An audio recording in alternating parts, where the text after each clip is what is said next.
lebih saya sukai daripada sholat sunnah 1000 rakaat. Ini adalah perkataan dari Abu Hurairah radhiyallahu anhu wa Abu Dzar al-Ghifari dan terus juga dari tadi setelah bacakan juga dikatakan di sini babul ilmi ahabbu ilayya min mi'ati babul ilmi ahabbu ilayya min alfin raka'atin tatu'a. Jadi dikatakan oleh Abu Hurairah, Abu Dzar, diikuti juga oleh Imam Al-Ghazali. Imam Al-Ghazali mengatakan hal yang sama. Satu bab saya pelajari, saya baca, pelajari tentang ilmu itu lebih saya sukai daripada sholat sunnah alfi raka'atin 1000 rakaat. Ini yang pastinya kita walaupun kita sudah paham tentang ilmu, kita sudah paham, tapi tetap kita dengar ke dalam ilmu, insya Allah mendapatkan. Kemudian di hadis yang lain ada 4 juga orang-orang yang didapatkan oleh orang-orang yang dalam proses ilmu.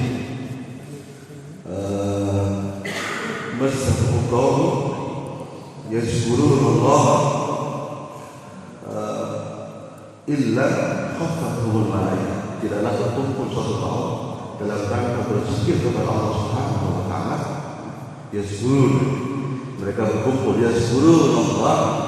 Ini adalah dalil kalau kita itu zikir berjamaah ini dalilnya orang muslim.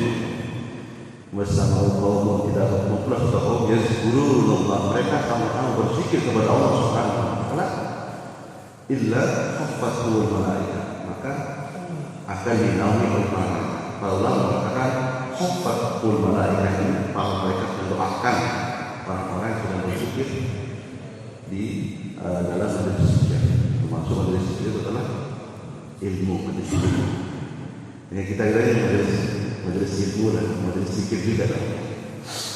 Kemudian nazalat sakinah dan akan diturunkan sakinah. Sakinah itu adalah ketenangan. Makanya dalam keluarga itu min ayati an khalaqalakum min anfusikum azwajan litaskunu. Kata-kata taskunu, sakinah, sakan itu artinya tempat tinggal, sakinah artinya tenang. Harusnya sakan tempat tinggal itu adalah ketenangan. Maka dalam keluarga itu ada ketenangan, sakinah. Waja'al bainakum mawaddatan wa rahmah. Mawaddah wa rahmah. Mawaddah itu kalau kita artikan itu adalah cinta secara fisik kepada pasangan itu, fisik. Kita suka dari ujung rambut sampai ujung kaki, itu namanya mawaddah. Kalau kita sudah tidak suka dengan fisik pasangan kita, maka sudah hilang mawaddahnya itu. Sudah tidak sayang, sudah tidak cinta, sudah tidak cantik istri saya, sudah hilang mawaddahnya itu. Maka tugas suami tahu dia kesalon. Kemudian warahmah itulah cinta secara hati. Itulah dalam kelengkapan dalam Al-Quran mawaddah warahmah, cinta secara fisik, cinta secara hati. Kalau kita sudah tidak ada hati, berarti kita sudah hilang rahmahnya itu. Makanya semoga jadi keluarga sakinah, mawaddah, warahmah itu. Kebanyakan orang nggak tahu maknanya. Sakinah itu kita tenang. Jadi nazarat sakinah. Dalam hadis ini kita tenang. Wadhiyahum rahmah wa nazalat sakinah wa wadhiyahum rahmah, dan dinaungi dilimpahi oleh Allah Subhanahu wa taala dengan kasih sayang rahmah tadi. Rahmah. Wa zakarahumullahu fi man indah, dan akan disebut-sebut nama kita oleh Allah Subhanahu wa taala di penduduk langit. Sebulan ini lagi pada zikir, sebulan lagi di majelis ilmu. Makanya orang-orang yang senang di majelis ilmu, senang di majelis zikir, senang di majelis apapun, itu akan disebut terkenal di langit karena sering disebutin oleh Allah nama-nama kita itu.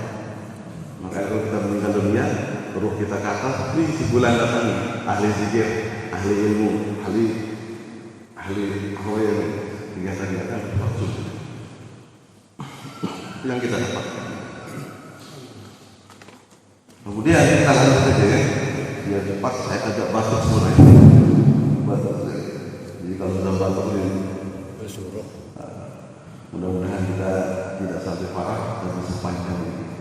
Dan kalau ada yang punya kegiatan, fatwa, silakan boleh meninggalkan kita ini. Yang kemarin kita sudah membahas terkait dengan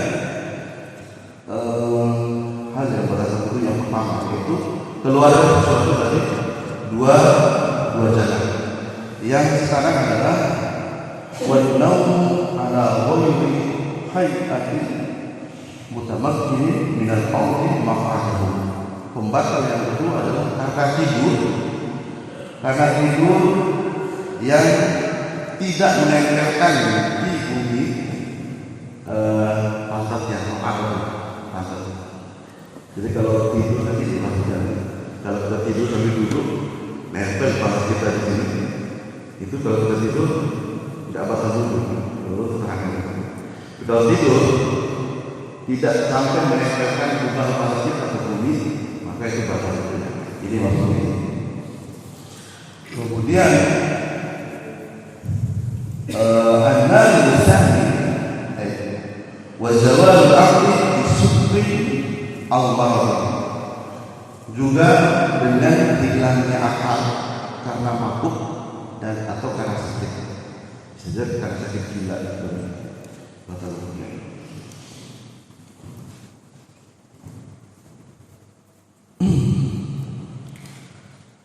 An-nalu tsani zawal al-aqli walau asbab.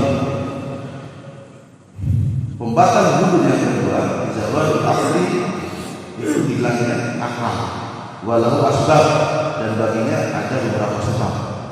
Minha yang pertama an-naum, karena tidur. Wa haqiqatuhu istirkharul badan. Hakikat dari tidur itu adalah merenggangkan badan.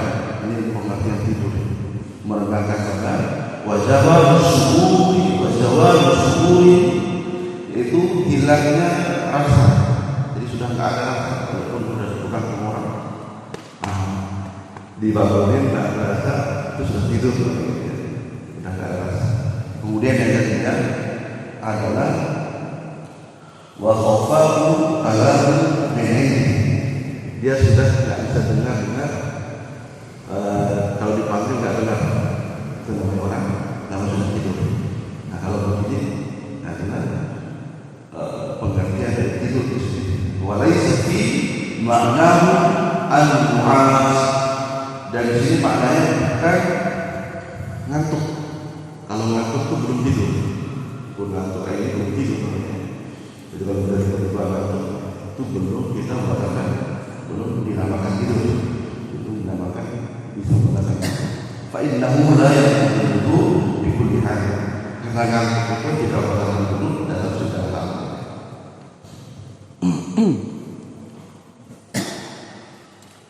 Kemudian dalil nafsi bin naumi qaulihi sallallahu alaihi wasallam, dalil batalnya wudu karena tidur dengan sabda Nabi sallallahu alaihi wasallam, al-ainan bil sahih fa idza nama al-ainan intalaqa bika. Dua mata itu al-ainan bika usah adalah pengikat dubur. Wa idza al-ainan, kalau seandainya tertidurlah kedua mata ini, intalaqa bika, maka dia akan terlepas pengikatnya. Jadi mata ini adalah kalau sudah tidur ya, maka itu sebagai mata ini adalah pengikat dari dubur. Jadi kalau dia sudah tertidur, maka terbukalah dubur itu, keluarlah angin, kita tidak sadar. Jadi kebanyakan itu namanya sadar. Amanna falyatawadda, barang siapa yang tidur kata Nabi SAW, maka dia harus berwudu.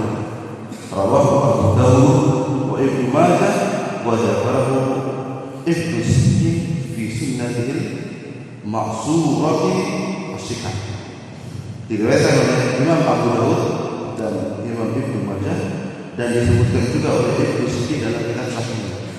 Banyak kitab sahih ya. Ada Sahih Abu Zaimah, kemudian Sahih Bukhari, Sahih Muslim, Sahih Ibnu Hibban, Sahih Ibnu Huzaimah, ada juga yang Sahih Ibnu Siti dalam kitab sunnahnya. Wa makna hadisnya adalah al-yaqzah bika'u dubur.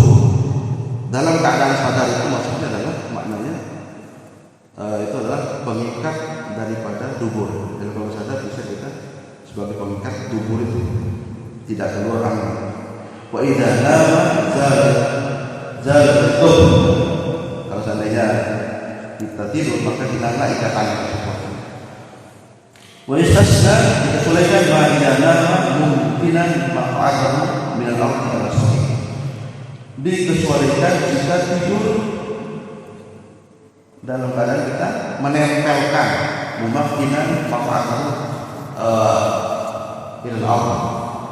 Tidur kayak gini sambil duduk ini. Tempelin pantat kita tidur dari ini. Nah, selama pantat kita menempel di bumi, walaupun kita tertidur, namanya namu mumakkinun, itu tidur dalam keadaan menempelkan maka ada final. Itu tidak batal. Kita tidur sambil duduk karena dia masih menempel pantat kita dengan bumi. Dia bisa nutup dia. Tidur sambil duduk. Ini misalkan biasanya terjadi ketika Jumatan ini, kalau Jumatan tidur sambil dengar khutbah tiduran, bangun dia, karena selama dia tempelin pantatnya ke dalam di bumi, maka tidak batal hukumnya. Ini menurut keterangan yang sahih. Walau kana mustanidan ila syai'in bi'ayyin aw jala walaupun dia bersandar. Kalau dia bersandar, sekarang masih tertempel, itu tidak batal. Lima rawahu Anas radhiyallahu ta'ala anhu qala, sebagaimana diriwayatkan oleh sahabat Anas radhiyallahu anhu qala, dia berkata, kana ashabu Rasulullah sallallahu alaihi wasallam yanamun summa yusalluna wala yatawaddau. Rawahu Muslim. Sahabat Anas mengatakan bahwa para sahabat Nabi itu tidur, maksudnya tidur dalam keadaan pantatnya lagi duduk, ketidur ya, kemudian mereka tertidur. Setelah dia bangun tidur dari duduk itu, mereka langsung sholat. Kemudian mereka wala yatawaddau, dan mereka tidak berwudu lagi. Ini hadis riwayat Imam Muslim. Jada Abu Dawud, dan ditambahkan oleh Imam Abu Dawud hatta yafiqo ru'usuhum. Ini tambahan dari Sunan Abu Dawud. Bahkan mereka tertidur, para sahabat ini dalam hadis ini tambah lagi dalam Abu Dawud, tidurnya ini sambil tahfik itu tidur kayak ini, sambil kayak gitu, tapi masih duduk dia. Nah, ini kebiasaan ketika sholat Jumat, main orang tidur kayak gitu. Kemudian terngangguk-ngangguk lah namanya, bertidur kayak gitu. Namanya para sahabat pernah seperti itu pada mereka ini sambil tidur maknanya, dan mereka bangun dari duduknya seperti tidur itu langsung sholat tanpa wudu. Maka ada ahdi Rasulullah sallallahu alaihi wasallam, sebagaimana hal seperti itu terjadi di zaman Rasulullah sallallahu alaihi wasallam, terjadi juga zaman Rasulullah sallallahu alaihi wasallam. Wa rijal Islam kullihi thiqat, dan rijal hadis ini semuanya thiqat, itu terpercaya.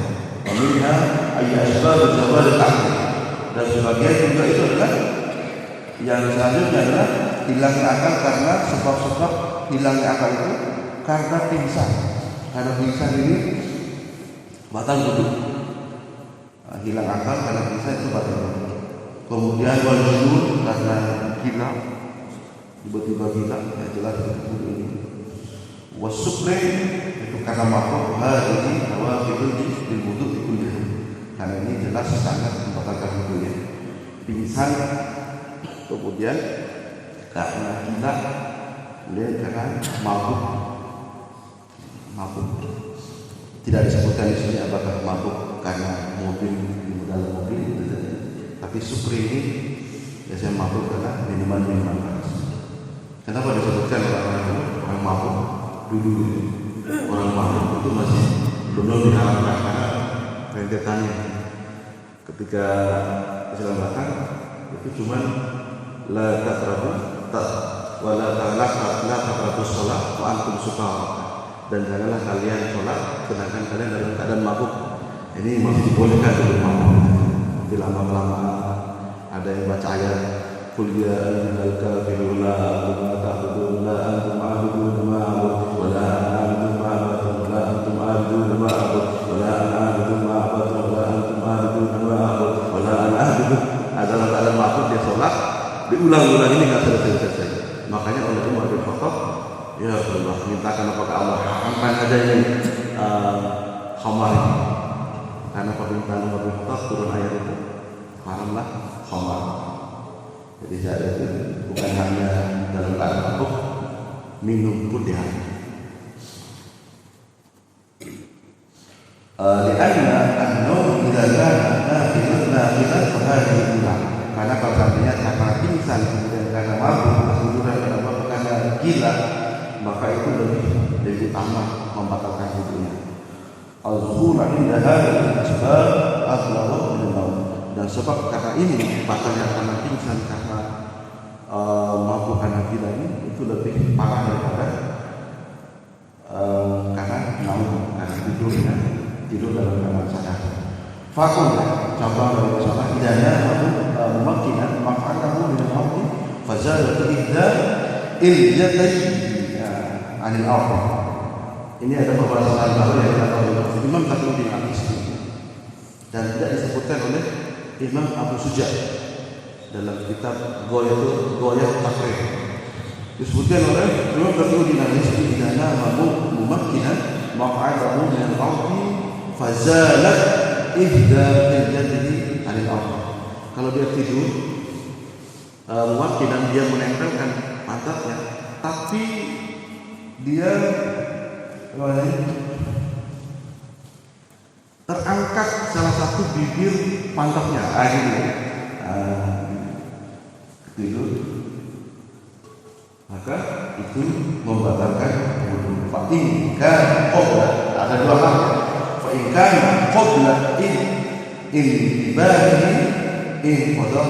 Kalau seandainya dia sebelum sadar dia angkat pantatnya sebelah, maka itu qadar maka batal. Fa'inkan adalah yang terpilih. Kalau seandainya sebelahnya dia agak sadar kemudian dia angkat tangannya baru itu tidak batalkan sebelumnya. Kemudian bagaimana tidak akan zawal ma'am atau safar pada yang kedua. Kalau seandainya dia ragu apakah saya angkat pantat atau enggak ada di tidur, maka dia tidak batalkan dalam keadaan ragu. Di antara asli bakal karena aslinya orang yang ragu-ragu itu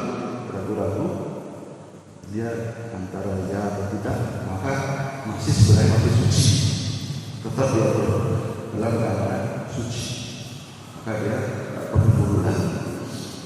Kalau nama wafahu rasulullah kalau seandainya dia tidur terlentang, walaupun dia nempel pantatnya ke bumi, maka tetap kalau tidur sudah tidurnya terlentang, walaupun pantatnya tertempel di bumi, tetap dia membatalkan wudu. Walaupun mustasyrol, ini agak mustasyrol tempelin sesuatu di tubuhnya, kemudian tanya mustajmiran biharbatin kama tastajmira al-mustahabat bisini min qata'in al-masjid. Walaupun ditempel di patah kita ini bahasanya kejadian ditempel pakai canvas. Sahabat kita al-mustahabat yang perempuan tempel pakai canvas atau pakai pembalut, maka walaupun dia tidur pakai tempelan tersebut, tidurnya tetap seperti layaknya perempuan juga yang pakai pampers, ya, maka dia tetap membatalkan wudhu menurut Rasul. Terakhirnya, wa'lam qawla anna Syafi'i wal ashab qalu yastahiqqu al-wudhu min an-nawm wa kana mu'minan fa'atahu min an-nawm lil khuruj min al-khilaf. Ketahuilah, ini keterangannya dari Imam Abu Suja, keterangan dari Imam Al-Qassi, ketahuilah anna Syafi'i, bahwa sesungguhnya Imam Syafi'i wal ashab dan sahabat-sahabatnya, kalau ini para sahabat ya, Nabi dulu menyebut, padahal sahabat-sahabat itu adalah muridnya, tapi beliau sangat menghormati, tidak menyebut bahwa sahabat ini sebagai murid-murid saya. Tapi Pak Nabi Muhammad menyebutnya sahabat. Begitu juga para imam ini menyebutnya sahabat padahal muridnya. Nah, ini biasa kita budayakan aja. Ada guru kita adalah sahabat. Walaupun kita berguru sama ini, sahabat ya. Untuk mengikuti Nabi Sallallahu Alaihi Wasallam, menyebut murid-muridnya dengan sahabat. Begitu juga Imam Syafi'i menyebut sahabat. Begitu juga para imam yang lain kita menurutnya murid-muridnya para sahabat, kita sebut sebagai sahabat. Ashabus Syafi'i itu para sahabat Syafi'i, Imam Syafi'i. Mereka mengatakan yashabu wudhu dan naum. Mereka lebih suka walaupun tidur tadi tidak membatalkan wudhu. Mereka lebih suka untuk tetap berwudhu saja. Walaupun dia tidur dalam keadaan kemungkinan menempelkan kepala ke bumi dalam rangka khuruj minal khilaf, untuk keluar dari khilaf, khilafnya para ulama. Ada yang bilang patah, ada yang bilang enggak, ada yang bilang patah, ada yang bilang enggak. Maka Imam Syafi'i dan para sahabatnya juga sebenarnya dan seandainya tertidur dalam keadaan duduk maupun terlentang apalagi, maka mereka lebih suka berwudhu lagi. Dalam rangka apa? Karena dia nanti pas sholat tidak akan terhambat, karena wudhu bisa menghilangkan keraguan-keraguan seperti itu. Jadi lebih baik kita berwudhu.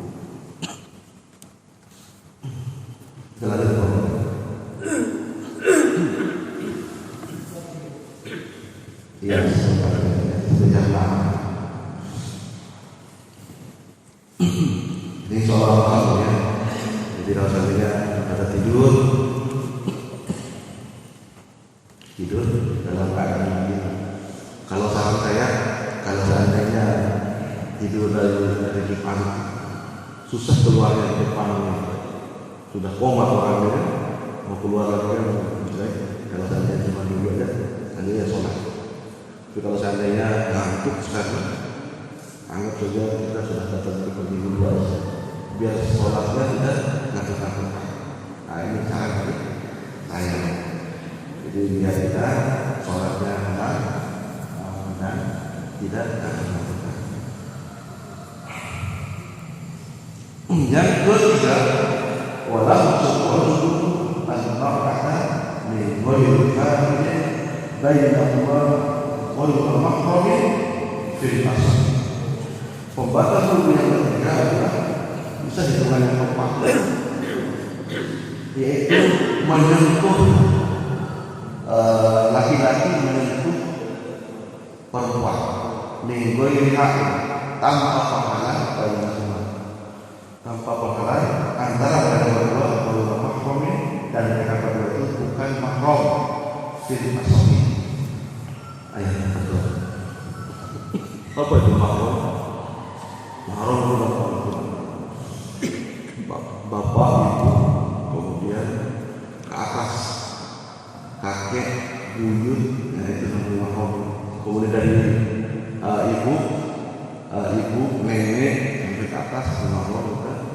Kemudian ke bawahnya ada laki-laki ada perempuan, kakak laki-laki ada perempuan ke bawah. Kemudian sampai ke anaknya ponakan kita tuh masih mahram. Jadi kalau kita punya ponakan perempuan, kita laki-laki, kita bersesuai tidak berdagang duduk karena masih mahram. Itu juga akar kita dengan bibi atau paman itu si mahram. Itu mahramnya abadi.